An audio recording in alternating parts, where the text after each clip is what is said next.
আল্লাহ সম্পর্কে আপনি কি প্রশ্ন করবেন, কোরআন জবাব দিয়ে দেয়। রাসূল সম্পর্কে কি প্রশ্ন করবেন, কোরআন জবাব দিয়ে দেয়। আখিরাত সম্পর্কে কি প্রশ্ন করবেন, কোরআন বলিষ্ঠ জবাব দিয়ে দেয়। যেমন আমরা একটু দেখি, দুই একটা প্রশ্ন করে দেখি কেমন জবাব আল্লাহ রাব্বুল আলামিন দিয়েছেন।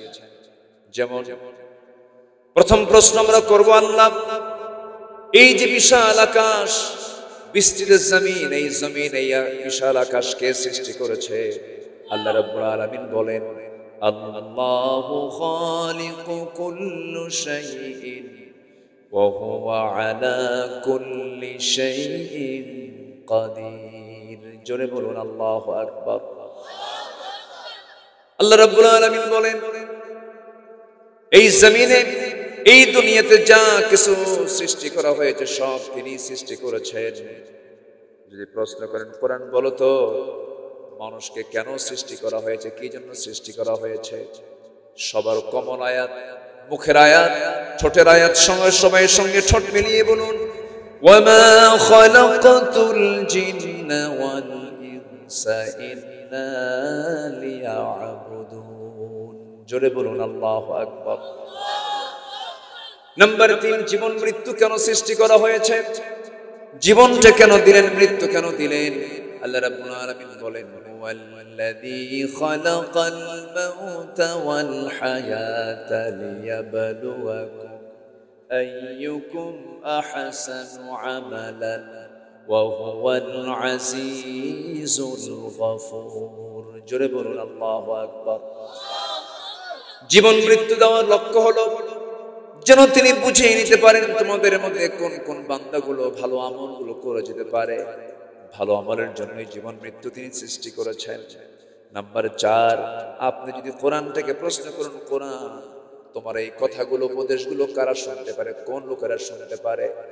আল্লাহ রাব্বুল আলামিন বলেন, সায়াযাক্কারু মান ইয়াখশা ওয়া ইয়াতাজান্নাবুহাল আশকাল্লাযী ইয়াসলান নারাল কুবরা। নাম্বার 5, তোমাকে ভয় করে চললে কি প্রতিদান তোমার পক্ষ থেকে আছে? কোরআন তুমি বলে দাও তো। কোরআন জানিয়ে দিচ্ছে, লাকিনিল্লাযীনা তাকাউ রাব্বাহুম লাহুম জান্নাতুন তাজরি মিন তাহতিহাল আনহার খালিদিনা ফীহা নুজুলাম মিন ইনদিল্লাহ ওয়া মা ইনদাল্লাহি খায়রুল লিল আবরার। আল্লাহকে ভয় করলে এমন জান্নাত দেওয়া হবে যে জান্নাতের নিচ দিয়ে নহর প্রবাহিত, এবং সেই জান্নাতটা হবে ক্ষণস্থায়ী না চিরস্থায়ী। আজ তো বলবে না ক্ষণস্থায়ী না চিরস্থায়ী। আমরা যত চিন্তা করব ক্ষণস্থায়ী জীবন নিয়ে না চিরস্থায়ী জীবন নিয়ে, দুনিয়া নিয়ে না আখিরাত নিয়ে। আখিরাতকে সামনে রেখে জীবন সাজাবো না দুনিয়াকে সামনে রেখে জীবন সাজাবো? বলেন বলেন বলেন। আখিরাত। আমার বন্ধুগণ, নাম্বার 6, এই দুনিয়াতে তোমাকে ভয় করে চললে পরে কি ধরনের বিপদ আসতে পারে? কোরআন তাও জবাব দিচ্ছে। আল্লাহ রাব্বুল আলামিন সুন্দর করে বলছেন, ঠোঁট মিলে আমার সঙ্গে বলুন, ওয়ালানাবলুওয়ান্নাকুম বিশাইইম মিনাল খাউফি ওয়াল জু'i ওয়া নাকসিম মিনাল আমওয়ালি ওয়াল আনফুসি ওয়াস সামারাত ওয়া বাশশিরিস সাবিরিন। জোরে বলুন আল্লাহু আকবার। আমি তোমাদেরকে পরীক্ষা করব 5টা জিনিসের দ্বারা। পরীক্ষা করবেন কে? আসতে বলবেন না কে? আল্লাহ নিজে ওয়াদা করছেন, ও বান্দা আমি তোমাকে অবশ্যই পরীক্ষা করব। নাম্বার 1 হলো তোমাকে পরীক্ষা করব ভয়ের দ্বারা। নাম্বার 2 হলো ক্ষুধার দ্বারা। নাম্বার 3 হলো জানমালের দ্বারা। নাম্বার 4 হলো ফলফলাদির স্বল্পতার মধ্য দিয়ে এরকম। এরপরে নাম্বার 5 হলো জীবনের মধ্য দিয়ে জান এবং মাল দুটো। এখানে এই মোট 5টা বিষয় নিয়ে 5টা জিনিসের মধ্য দিয়ে আমার সকল জীবনের পরীক্ষা করবেন তিনি আমার কে? এই পরীক্ষায় ফেল চাই না পাস চাই, ফেল করতে চাই না পাস করতে চাই। যে পাস করবে সেই তো জান্নাতি, যে পাস করতে পারবে না সে তো জান্নাত পাবে না। দুনিয়ার কাছে ঈমান বিক্রি করে ফেলে এমন কাঠ মোল্লা আমার দেশে আছে না নাই? আসতে বলবেন না, আছে না নাই? ঈমানদারকে পরীক্ষা করবেন কার কথা? আসতে বলবেন না, কার কথা? এই 16 বছর অনেকে পরীক্ষা দিয়ে পরীক্ষায় পাশ করেছেন, এমন ঈমানদার আছে না নাই? আমার বন্ধুগণ, একটু কান লাগাবেন, মনোযোগ দিয়ে শুনবেন। আল্লাহর লানত থেকে বাঁচতে হবে। আল্লাহর লানত প্রাপ্ত বান্দা হওয়া যাবে না। আল্লাহর রহমত প্রাপ্ত বান্দা আমাকে আপনাকে হতে হবে। সেই দিকে লক্ষ্য করে আমি দুটো আয়াতে কারিমা তেলাওয়াত করেছি। মহান রব্বুল আলামিন বলেন, ইন্নাল্লাযীনা ইয়াকতুমুনা মা আনজালনা মিনাল বায়্যিনাতি ওয়াল হুদা মিন বা'দি মা বায়্যানাহু লিন-নাসি ফিল কিতাব। জোরে বলুন আল্লাহু আকবার। নিঃসন্দেহে যারা আমার বায়্যিনাতকে, আমার হুদাকে, আমার দলিলকে, হেদায়েতকে যারা গোপন করবে, এই সমস্ত বিষয়গুলোকে যারা গোপন করবে, আড়াল করবে, যা আমি কিতাবের মধ্যে সুস্পষ্ট করে দিয়েছি, আল্লাহ বলছেন এই সমস্ত বান্দার উপরে আমি আল্লাহ আমার লানত করে লানত। আল্লাহ রাব্বুল আলামিন 10টি অপরাধ যারা করবে তাদের উপরে আল্লাহর লানত তিনি দিয়েছেন, তার লানত তার পক্ষ থেকে তিনি দিয়েছেন। 10টা বিশেষ অপরাধ যারা করবে, 10টা বিশেষ শ্রেণীর উপর আল্লাহর লানত আল্লাহ তাআলা বর্ষণ করেছেন। নাম্বার 1 আমি বললাম, যারা আল্লাহর আয়াতকে যারা গোপন করবে তাদের উপরে কার লানত? আসতে বলবেন না, কার লানত? আল্লাহর লানত যদি কার উপরে পড়ে তার কি বাঁচার কোনো উপায় আছে নাকি? কোনো উপায় নাই। আমাদের লানত দরকার না রহমত দরকার? রহমত দরকার।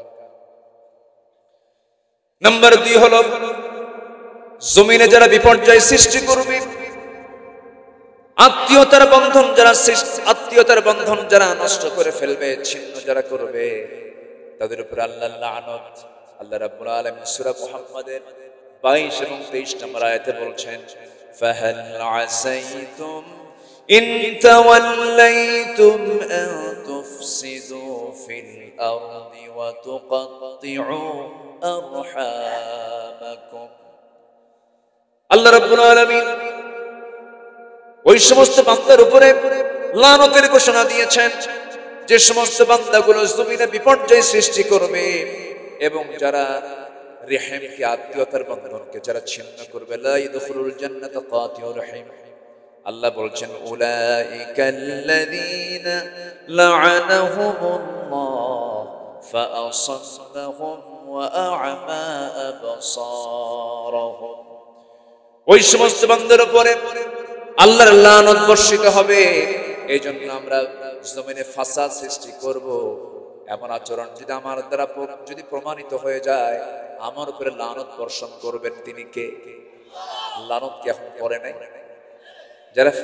যারা বিপর্যয় সৃষ্টি করেছিল, যারা আদালত চত্বরকে যারা জিম্মি করে জোরপূর্বক রায় ছিনিয়ে নিয়েছিল, আল্লাহ তাদের কাছকে উলঙ্গ করে দিয়েছে, ঠিক কিনা? যে আদালত প্রাঙ্গণে আইনমন্ত্রীর নির্দেশে নিরপরাধ মানুষগুলোকে ধরে ধরে হ্যান্ডকাফ লাগায়া মাসের পরে মাস রিমান্ডে নিয়েছে, সেই আইনমন্ত্রী আজকে তার হাতে হ্যান্ডকাফ পরানো। কথা ক্লিয়ার? লানত বর্ষণ করেন কে? জমিনে বিপর্যয় সৃষ্টি হলে পরে কে লানত বর্ষণ করেন? আল্লাহকে দেখাতে পারেন? ফেরাউনকে দেখিয়ে দিয়েছেন কে? নমরুদকে দেখিয়ে দিয়েছেন কে? আবু জেহেলকে দেখিয়ে দিয়েছেন কে? সে আল্লাহ আজও আছেন না নাই? সমস্ত অপকর্মের সব কিছু উন্মুক্ত করে দিয়েছেন জাতির সামনে। আর কি অপকর্মগুলো করেছে! আয়না ঘর বানিয়েছে। কি বানিয়েছিল? আয়না ঘর। আমি নিজে গিয়েছি, দেখেছি। আয়না ঘরের বড় 2 জন কয়েদি, অর্থাৎ যাদেরকে জিম্মি করে রাখা হয়েছিল, এর মধ্যে একজন ব্যারিস্টার আরমান, আরেকজন হচ্ছেন এদেশের 54 বছরের ইতিহাসে সবচেয়ে বেশি নাম্বার পাওয়া একজন সেনা কর্মকর্তা, ব্রিগেডিয়ার জেনারেল আব্দুল্লাহ আমান আজমি। এই দুজনের সঙ্গে প্রায় আমি ঘন্টা সময় ধরে কথা বলেছি। চোখের পানি ফেলে আর বলে, ভাইজান এই 8টা বছর এই দুই চোখ এই সূর্যকে দেখে নাই। এত পরিমাণ জুলুম নির্যাতন নিপীড়ন করা হয়েছে। 5 আগস্টের পরবর্তীর যে ফলাফল, এটা একদিনের ফসল নয়, অসংখ্য আল্লাহর পছন্দের গোলামের চোখের পানির ফসল।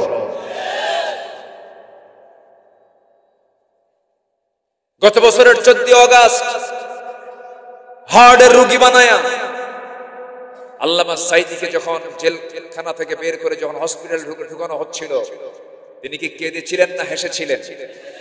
সে হাসির ফলাফল আজকে আমরা একটু পেয়েছি, ঠিক কিনা বলেন? আমাদের কাজ এখন এই বিজয় আসল বিজয় নয়। আসল বিজয় হচ্ছে যতক্ষণ না পর্যন্ত জমিন আল্লাহর দিন কায়েম না হবে, আমাদের সবাইকে সম্মিলিত চেষ্টার মধ্য দিয়ে বাতিল শক্তির মোকাবেলা করে, বাতিল শক্তিকে উৎখাত করে এই জমিনের সকল দিনের উপরে, সকল তন্ত্র মন্ত্রের উপরে আল্লাহর দিনকে বিজয় করার জন্য সর্বাত্মক চেষ্টা করার দরকার আছে না নাই? জান এবং মাল দিয়ে কোরবান দিতে রাজি আছেন কারা কারা? দুহাত উঁচু করে দেখাও মুসলমান।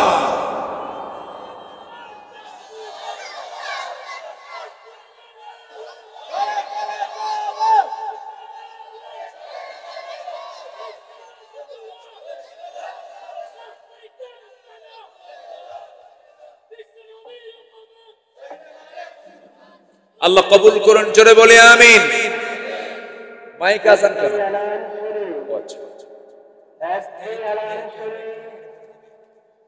আজকে এশার আজান 7:30 দেওয়া হবে। জামাত 7:45 অনুষ্ঠিত হবে। আজকের এশার আজান 7:30 দেওয়া হবে। জামাত 7:45 অনুষ্ঠিত হবে। জি ঠিক আছে। এশার নামাজের সময় একটু কম থাকে না বেশি থাকে? একটু বাড়ানো হয়েছে। এটা নিয়ে আবার কোনো ফতুয়াবাজি হবে না তো? আমার দেশে কিছু ফতুয়া সন্ত্রাস আছে, ফতুয়া সন্ত্রাস আছে না নাই? এমনি ফতুয়া আমার আছে না কিছু, যা মনে হয় তাই করে। একজন ফতুয়া দিল কিয়ামত পর্যন্ত হরতাল হারাম। তাহলে আজকে যে 5 আগস্টের ফলাফল আসলো, অবরোধ না করে হয়েছে, হরতাল না করে হয়েছে, সবকিছু আন্দোলন, চূড়ান্ত আন্দোলন না করে কি হয়েছে? যে মুফতি ফতুয়া দিল কিয়ামত পর্যন্ত হরতাল হারাম, ও এখন বাংলাদেশে কেন? ঠিক কিনা? মুখে যা আসে তাই বলে যে কিয়ামত পর্যন্ত হরতাল হারাম বলে দিচ্ছে। অন্যের প্রতিবাদ করার জন্য আমাদের প্রতিবাদের ভাষা অবশ্যই আমাদের মুখে আনার দরকার আছে না নাই? মান রাআ মিনকুম মুনকারান ফালিয়ুগাইয়িরহু বিয়াদিহি। অন্যের প্রতিবাদ করার জন্য প্রথম পদক্ষেপ হলো হাত দিয়ে মিটায়া দাও, হাত দিয়ে সরায়া দাও। এজন্য জোর প্রয়োগের, শক্তি প্রয়োগের ঘোষণা ইসলামে আছে না নাই? সম্মানিত ভাইরা, তাহলে আমরা কি আল্লাহর রহমত প্রাপ্ত হতে চাই না লানত প্রাপ্ত হতে চাই? তাহলে 10টা অপরাধ থেকে আমরা নিজেকে গুটিয়ে রাখবো, বিরত রাখবো। নাম্বার 1, আল্লাহর আয়াতকে কখনো গোপন রাখবো না। জোরে বলি ইনশাআল্লাহ। সমস্ত আয়াতকে আমরা আড়াল রাখবো না, প্রকাশ করে দেব, প্রকাশ করে দেব। আয়াতকে গোপন রাখার কোনো সুযোগ নেই। ওমান আযলামু মিম্মান কাতামা শাহাদা। সবচেয়ে বড় জালিম কি হতে পারে? যারা সত্যকে যারা আড়াল করে। সত্যকে আড়াল করার মতো কিছু টুপিওয়ালা দাড়িওয়ালা আমার দেশে আছে না নাই? আমার বন্ধুগণ, আত্মীয়তার বন্ধন যারা ছিন্ন করবে তারাও আল্লাহর লানত প্রাপ্ত বান্দা। ভাইয়ের সঙ্গে কথা চলে না, বাবার সঙ্গে ছেলের কথা চলে না, বোনের সাথে ভাইয়ের সম্পর্ক নাই। কারণ বোনকে সম্পর্ক রাখলে পরে বোন সম্পত্তি চেয়ে বসে বাবার, বাবার সম্পত্তি বোনকে বুঝায় দেবে না। এই জন্য বোনের সঙ্গে কথা বলার সম্পর্ক রাখে না। এমন ভাই বুঝে নোয়াখালী নাই আছে? বোনকে সম্পত্তি বুঝাই দিতে হবে কার বিধান? আত্মীয়তার বন্ধন ছিন্ন করা না রক্ষা করা? রক্ষা করলে রহমত দেবেন কে? আর ছিন্ন করে লানত দেবেন কে? তাহলে ভাই বোন, এরপর আত্মীয় স্বজন, পাড়া প্রতিবেশী, এগুলোর হক ইসলামে আছে না নাই? আছে না নাই? এই দিক থেকে হক রক্ষার দিক থেকে আগের যুগের লোক ভালো ছিল না এখনকার যুগের লোক ভালো? হ্যাঁ, আগেই ভালো ছিল। তাহলে এখন শিক্ষার হার কমছে না বাড়ছে? শিক্ষার হার বাড়লো, কিন্তু এই হকগুলো নষ্ট হয়ে গেল। তাহলে বুঝতে হবে আসল শিক্ষা জাতি এখনো পায় না। আসল শিক্ষা জাতি এখনো পায় না। বৃদ্ধাশ্রম আমার দাদার যুগে ছিল না, আমার দেশে এখন বৃদ্ধাশ্রম তৈরি হয়েছে। বৃদ্ধাশ্রমে বাপ মাকে রেখে আসে বুড়ো বয়সে সন্তান, বুড়ো বয়সে বাপ মাকে সন্তান বৃদ্ধাশ্রমে রাখার দায়িত্ব না নিজের কাছে রাখার দায়িত্ব? আচ্ছা, মাসে মাসে টাকা দেওয়ার দায়িত্ব না খেদমত করার দায়িত্ব? বলেন, বুড়ো বয়সে বাপ মার টাকা দরকার না খেদমত দরকার? তাহলে এই সমস্ত কালচার যদি কোনো বান্দার মধ্যে চালু হয়ে যায়, তখন রহমত হবে না গজব হবে? রহমত হবে না লানত হবে? লানত। বাপ মাকে ভাত দেয় না, এরকম লোক তো মনে হয় লক্ষ্মীপুরেও নোয়াখালী নাই? আছে? বাপ মার দিকে খেয়াল করে না, সম্পর্ক ছিন্ন করে ফেলে। নতুন অতিথি বাড়িতে চলে এসেছে, নতুন বিয়ে করেছে, বউটা ঘরের মধ্যে নিয়েছে। একটা প্রশ্ন করবো আমার ভাইয়েরা, বলুন তো, বউ বড় না মা বড়? বউ বড় না মা বড়? মাহফিলে মাহফিলে মা বড়, বাড়িতে বউ বড়। ঠিক আছে না? মাহফিলে মা বড় ঠিক আছে, বাড়িতে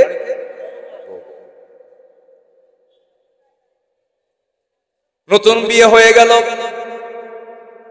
সংসার পৃথক হয়ে গেল, সবার খাবার দাবার জোগান হয়ে যায়, মার খাবার দাবার গুলো জোগান হয় না।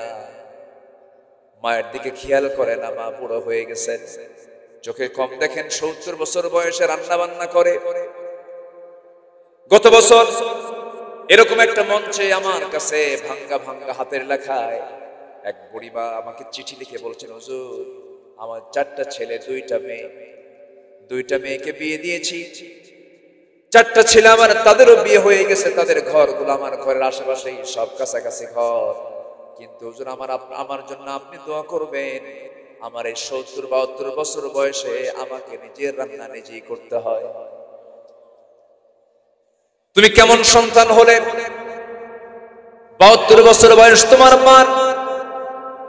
তোমার মার পাশে তোমার ঘর, একই পাশাপাশি থেকে তোমার মা নিজের রান্না নিজেই করেন। তোমার মা বুড়ো হয়ে গেছে, তোমার ঘরে রান্না বান্না হয়, তোমার মা সে খাবার পায় না। তুমি কি ভুলে গেছো তুমি যখন তোমার মার পেটের মধ্যে ছিলে 9টি মাস? মেডিকেল সায়েন্স আজকে রিসার্চ করে বের করেছে, এই 9টি-10টি মাসে ওই সন্তান ওই মার কলিজায় পা দিয়ে লাথি মেরেছে, একবার দুবার নয়, 4500 থেকে 5000 বার একটা সন্তান তার মাকে পেটের মধ্যে করে যায় লাথি মারে। কি পরিমাণ কষ্ট, কি পরিমাণ কষ্ট! 50+ ইউনিট ডেলিভারির যন্ত্রণা সহ্য করেন। যেই মামার জন্য এই ডেলিভারির যন্ত্রণা সহ্য করেছেন, পেটে ধারণের যন্ত্রণা সহ্য করেছেন, 2টা বছর দুধ পানের যন্ত্রণা সহ্য করেছেন, সারা জীবন মা তার বাবার জন্য, তার সন্তানের জন্য যে সার্ভিসটা দেন, যে খেদমতটা দেন, পৃথিবীর বিকল্প কোনো মানুষ, মার বিকল্প কোনো মানুষ পৃথিবীতে হতে পারে? হতে পারে না। আল্লাহর কসম করে বলি, আমি আপনার স্ত্রীর জন্য আপনি শাড়ি কিনেছেন, 3000 টাকা দামের শাড়ি, পছন্দ হবে না, বলবে আমার প্রতিবেশী অমুকের বউয়ের জন্য তার স্বামী 10,000 টাকার শাড়ি কিনে নিয়ে আসছে, তুমি আমারে কি মহব্বত করে, এই শাড়ি আমার পছন্দ হয় নাই। ছেলের জন্য বড় ব্র্যান্ড কোম্পানি, রেডো কোম্পানি বড় একটা ঘড়ি আপনার সন্তানকে দিয়েছেন কিনে, ছেলে বলবে বাবা এই ঘড়ির চাইতে দামি আর একটা ঘড়ি ছিল, সুইজারল্যান্ডের একটা ঘড়ি, তুমি আমাকে কিনে দিলে না কেন? এই ঘড়ি আমার পছন্দ হয় নাই। পৃথিবীর কোন মানুষকে আপনি কোনো কিছু দিয়ে সন্তুষ্ট করতে পারবেন না, কিন্তু একজন মানুষ আছেন পৃথিবীতে মাকে দেওয়ার জন্য, মাকে খুশি করার জন্য বেশি কিছু লাগে না, শুধু মার পাশে গিয়ে একটু মুচকি হাসি মেরে বলবেন, মা তোমার জন্য একটা আপেল নিয়ে আসছে, মা তুমি এটা খাও। মা কিন্তু খাবে না। মা সন্তানটার চেহারার দিকে তাকায় বলবে, বাজান তোর মুখের শুকনা তুই খাস নাই। বটি দিয়ে চাকু দিয়ে কেটে কেটে টুকরো টুকরো করে একটা একটা করে মুখে খাবার তুলে দিবে আর বলবে, তুই খা, তুই বেঁচে থাক। এই তো হলো মা। মায়ের এই মহব্বত, মায়ের এই ভালোবাসা, যারা মাকে হারিয়েছেন তারাই তো বুঝতে পারেন। যাদের মা পৃথিবীতে বেঁচে আছেন, আত্মীয়তার সম্পর্ক যারা ছিন্ন করবে, নতুন বিয়ে করার মধ্য দিয়ে যদি মাটা যদি দূরে চলে যায়, এটা বড় বড় কপাল। এরপরে বোন যদি সম্পত্তির কারণে যদি দূরত্ব হয়ে যায়, এটা বড় বড় কপাল। এইরকম করে আবার কিছু কিছু লোক আছে নিজের বোনের খবর নেয় না, নিজের ভাইয়ের খবর নেয় না, কিন্তু ওইদিকে ধর্ম ভাই বানায়, ধর্ম বোন বানায়। এগুলো আছে না? এগুলো আছে। এগুলো কিসের ধর্মের ভাই, কিসের ধর্মের বোন? ইসলাম তো ক্লিয়ার করে বলে দিয়েছে, হুররিমাত আলাইকুম উম্মাহাতুকুম ওয়া বানাতুকুম। 14 জন নারীকে আল্লাহ রাব্বুল আলামিন বিয়ে নিষিদ্ধ করে দিয়েছেন। এই 14 জন হলো মাহরাম, এদের সঙ্গে দেখা করা জায়েজ আছে। বাকি পৃথিবীর কারোর সঙ্গে পর্দা ছাড়া দেখা করা জায়েজ নাই। অনেক লম্বা কথা, সময় তো শর্ট। 10 শ্রেণীর উপর আল্লাহর লানত। 1 নাম্বার শুনলাম আমরা, 2 নাম্বার শুনলাম আমরা, নাম্বার এখন 3-এর দিকে চলে যায়। নাম্বার 3 হলো যারা সীমা লঙ্ঘনকারী, তাদের প্রতি আল্লাহর লানত। সীমা যারা অতিক্রম করবে, একটা সীমা আছে না নাই? আরবিতে তাকে বলে হুদুদ। কি বলা হয়? হুদুদ। আল্লাহ রাব্বুল আলামিন বলেন, লুইনাল্লাযীনা কাফারু মিন বানি ইসরাঈল আলা লিসানি দাউদ ওয়া ঈসা ইবনে মারইয়াম যালিকা বিমা আসাউ ওয়া কানু ইয়াতাদুন। সূরাতুল মায়েদা ভার্স নাম্বার 78। বনি ইসরাঈলদের সীমা লঙ্ঘনের কারণে আল্লাহ রাব্বুল আলামিন বলছেন, আমি তাদের প্রতি লানত করেছি। বনি ইসরাঈলদের প্রতি কত গজব নাযিল হয়েছে, কত লানত এসেছে তাদের উপরে। আল্লাহ রাব্বুল আলামিন তাদেরকে গজব দিয়ে শেষ করে দিয়েছেন। আল্লাহ রাব্বুল আলামিন সেই স্মৃতিচারণ করে বলছেন, তোমরা সীমা লঙ্ঘন করো না, সীমা লঙ্ঘন করলে পরে আমার লানত বর্ষিত হয়ে যাবে।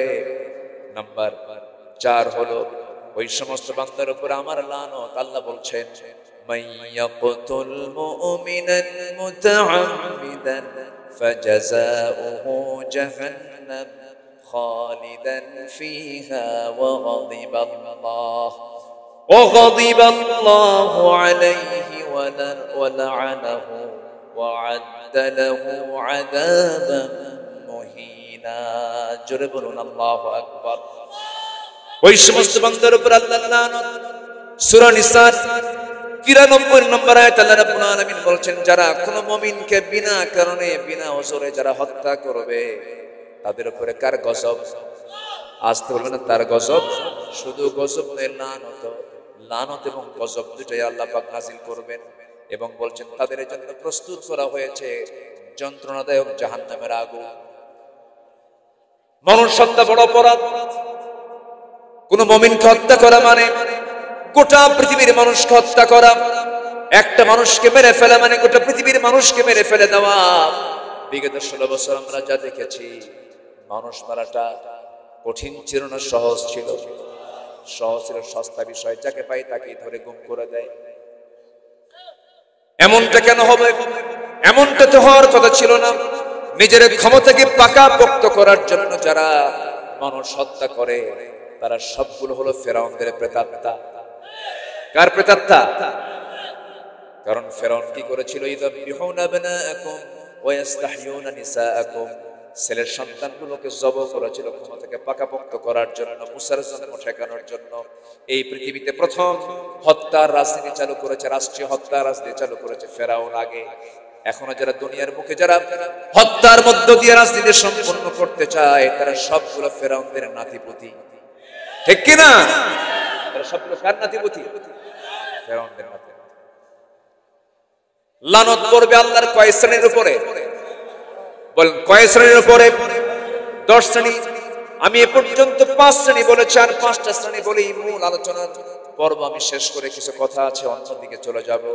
আল্লাহ রাব্বুল আলামিন নাম্বার 6 বলছেন, মুনাফিক যারা, কাফির যারা, তাদের উপরে আমার লানত।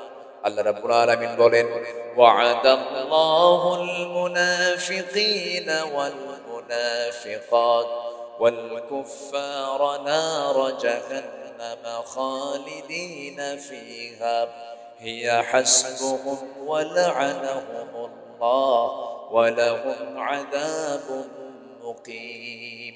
জোরে বলুন আল্লাহু আকবার। মুনাফিকদের উপর আল্লাহর লানত। আমার দেশে মুনাফিক আছে না নাই? মুনাফিকদের জন্য দোয়া করা জায়েজ? মুনাফিকদের ব্যাপারে কোনো সম্পর্ক রাখাও জায়েজ? এবং মুনাফিক যে দোয়া করবে সেই দোয়া কবুল হবে না।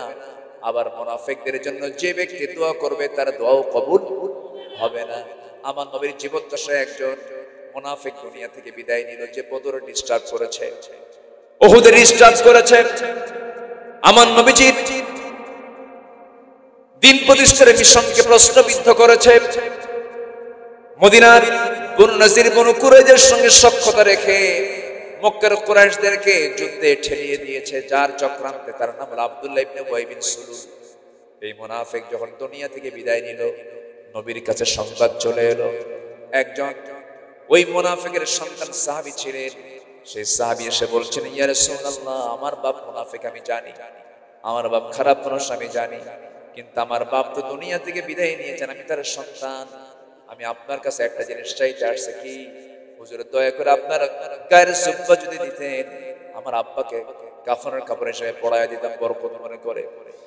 আমার নবীজি দয়ার সাগর ছিলেন। আমার নবীজি বলছেন, ও আমার সাহাবী, তুমি আমার প্রিয় সাহাবী, তুমি যেহেতু চাচ্ছ, যাও, আমার এই জুব্বা তোমার জন্য আমি দিয়ে দিলাম। নিয়ে চলে গেলেন, বাপের গায়ে কাফনের কাপড় হিসেবে নবীর জুব্বা পড়ায় দিলেন। গোসল সম্পন্ন হলো। জানাজার যখন আয়োজন হয়ে গেল, নবীর কাছে মুনাফিকের সন্তান সাহাবীর সন্তান এসে বলছে, ইয়া রাসূলুল্লাহ, আমি জানি আমার বাপ খারাপ মানুষ, দয়া করে দেখুন তো কিছু করা যায় নাকি, আমার বাবার জানাজা আপনি পড়াবেন কিনা, আমি চাচ্ছি আপনি একটু পড়ায় দেন। রাসূল বলছেন, ও সাহাবী আমার, তুমি যখন বলে ফেলেছো, যা, আমি তোমার বাবার জানাজায় যাব। আমার নবীজি চলে গেলেন, জানাজা শুরু হয়ে যাবে। সাইয়েদনা ওমর ফারুক রাদিয়াল্লাহু আনহু পিছন দিক থেকে জামাটা টান মেরে ধরেছেন আর বলছেন, ইয়া রাসূলুল্লাহ, মুনাফিকের জানাজা আপনি কেমন করে পড়ান? আমার নবীজি বলছেন, ওমর আমাকে থামিয়ে দিও, আমি জানাজা পড়ায় দেই।